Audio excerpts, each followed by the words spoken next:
How can nomadic horsemen in felt tents embark on a campaign of world conquest? The answer is that they will not fight as warriors, but as a unified army.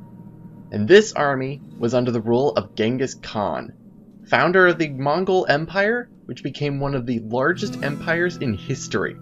Genghis Khan was born under the name Temujin, born near the Burkhan-Khaldan mountain on the Onan and Kurlan rivers in modern-day northern Mongolia, not far from the current capital of Ulaanbaatar. His early life was difficult, as his father, Yesuke, arranged a marriage for him, and at 9 years of age he was delivered by his father to the family of his future wife, Bort, who was a member of the tribe Ongerat. Temujin was to live there in service to Dai Setsin, the head of the new household, until he reached the marriageable age of 12.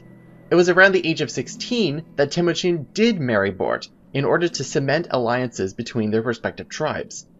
However, soon after Bort's marriage to Temujin, she was kidnapped by the Merkits and reportedly given away as a wife. Temujin did ultimately rescue her, but it was during this time in 1185 that Bort gave birth to Temujin's first son, Jochi. But the issue of his parentage was clouded due to the kidnapping. Bort gave birth to 3 more sons later: Chagatai in 1187, Ogadai in 1189, and Tolui in 1190, and Bort would be Temujin's only empress, though he did follow tradition by taking several morganatic wives, meaning that he had other children, but were excluded from the succession. While the names of sons were documented, daughters were not. The names of at least 6 daughters were known, and while they played significant roles behind the scenes during his lifetime, no documents have survived that definitively provide the number of names of daughters born to the consorts of Genghis Khan. Temujin valued loyalty above all else and also valued brotherhood, which he gained from many events during his early life, including rescuing Bort, as he had the help of his friend and future rival, Jamuka, and his protector, Togrul Khan, of the Kurate tribe. Another incident around 1177 helped him gain future supporters as well. He was captured in a raid and held prisoner by his father's former allies, the Taijud. The Taijud enslaved Temujin, but with the help of a sympathetic guard, the father of Chilaun, who later became a general of Genghis Khan, he was able to escape from the yurt, the tent, in the middle of the night by hiding in a river crevice. It was around this time that Jelme and Burchu, 2 of Genghis Khan's future generals, joined forces with him. Temujin's reputation also became widespread after his escape from the Taijud. As his reputation became greater, he became more involved in the politics of the tribes. The Central Asian plateau of North China was divided into several tribes or confederations, among them the Naimans, Merkits, Tatars, Kamag Mongols, and Karates, that were all prominent in their own right and often unfriendly toward each other, as evidenced by random raids, revenge attacks, and plundering. The main opponents of the Mongol Confederation, traditionally the Mongols, around 1200, were the Naimans to the west, the Merkits to the north, the Tanguts to the south, and the Jin and Tatars to the east. By 1190, Temujin, his followers, and their advisors had united the small Mongol Confederation only. In his rule and his conquest of rival tribes, Temujin broke with Mongol tradition in a few crucial ways. He delegated authority based on merit and loyalty, rather than family ties. Temujin began his ascent to power by offering himself as an ally to his father's blood brother Togrul, who was Khan of the Kurate. This relationship was first reinforced when Bort was captured by the Merkits. Temujin turned to Togrul for support, and in response, Togrul offered his vassal 20,000 of his Kurate warriors and suggested that he also involve his childhood friend Jamuka, who had himself become Khan, ruler of his own tribe, the Jadaran. The campaign was successful and led to the recapture of Bort and utter defeat of the Merkits. Merkits who were able to escape sided with the Naimans, who were the next direct threat, and these people were defeated by Subutai, a general who served under Jamuka before abandoning him, and became a member of Temujin's personal guard and later became one of the most successful commanders of Genghis Khan. The Naimans' defeat left Temujin as the sole ruler of the Mongol plains. All the prominent confederations fell or united under his Mongol confederation. His military strategies showed a deep interest in gathering good intelligence and understanding the motivations of his rivals, exemplified by his extensive spy network and route systems. He seemed to be a quick student, adopting new technologies and ideas that he encountered, such as siege warfare from the Chinese. He was also ruthless, demonstrated by his tactic of measuring against the linchpin, used against the tribes led by Jamaica. As a result, by 1206, Temujin had managed to unite or subdue the Merkits, Naimans, other Mongols, Karaits, Tatars, Uyghurs, and other disparate smaller tribes under his rule. It was a monumental feat for the Mongols. At a Kurultai, a council of Mongol chiefs, Temujin was recognized and acknowledged as Khan of the consolidated tribes and took the new title Genghis Khan. Genghis Khan's military campaigns began almost immediately.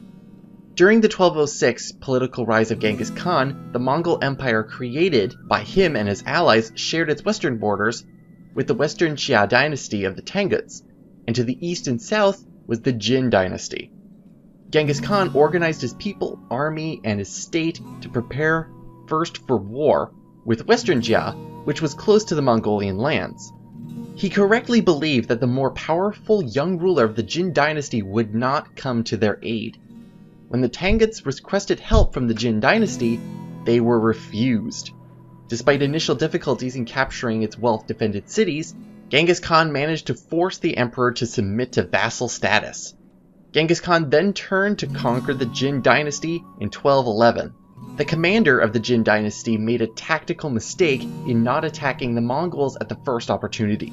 Instead, the Jin commander sent a messenger, Ming Tan, to the Mongol side, who defected and told the Mongols that the Jin army was waiting on the other side of the pass. At this engagement, fought at Badger Pass, the Mongols massacred thousands of Jin troops. In 1215, Genghis besieged, captured, and sacked the Jin capital of Zhongdu, modern-day Beijing. This forced the emperor to move his capital south to Kaifeng, abandoning the northern half of his kingdom to the Mongols. Genghis Khan was never without enemies, especially even inside his own homeland. Kushlug, the deposed Khan of the Naiman Confederation that Temujin defeated and folded into his Mongol Empire, fled west and usurped the Khanate of Karakitan. Genghis Khan decided to conquer that Khanate and defeat Kushlug, possibly to take him out of power. But by this time, the Mongol army was exhausted from 10 years of continuous campaigning in China, so Genghis sent 20,000 soldiers against Kushlug. With such a small force, the invading Mongols were forced to change strategies and result to inciting internal revolt among Kushlug's supporters, leaving the Karakitan Khanate more vulnerable to Mongol conquest. As a result, Kushlug's army was defeated west of Kashgar. Kushlug fled again, but was soon hunted down by the army and executed. By 1218, as a result of the defeat of the Karakitan Khanate, the Mongol Empire and its control extended as far west as Lake Balkhash, which bordered the Khwarezm Empire. Governed by Shah Ala-ad-Din Muhammad, Genghis Khan saw the potential advantage in Khwarezm as a commercial trading partner using the Silk Road, and he initially sent a 500-man caravan to establish official trade ties with the empire. However, Inalchuk, the governor of the Khwarezmian city of Otrar, attacked the caravan that came from Mongolia, claiming that the caravan contained spies and therefore was a conspiracy against Khwarezm. The situation became further complicated because the governor later refused to make repayments for the looting of the caravans and handing over the perpetrators. Genghis Khan then sent again a second group of 3 ambassadors, 2 Mongols and a Muslim, to meet the Shah himself instead of the governor Inalchuk. The Shah had all the men shaved and the Muslim beheaded and sent his head back with the 2 remaining ambassadors. And this was seen as an affront and insult to Genghis Khan. Outraged, he planned one of his largest invasion campaigns by organizing together around 200,000 soldiers, his most capable generals, and some of his sons. After compiling intelligence from many sources, Genghis Khan carefully prepared his army, which was divided into 3 groups.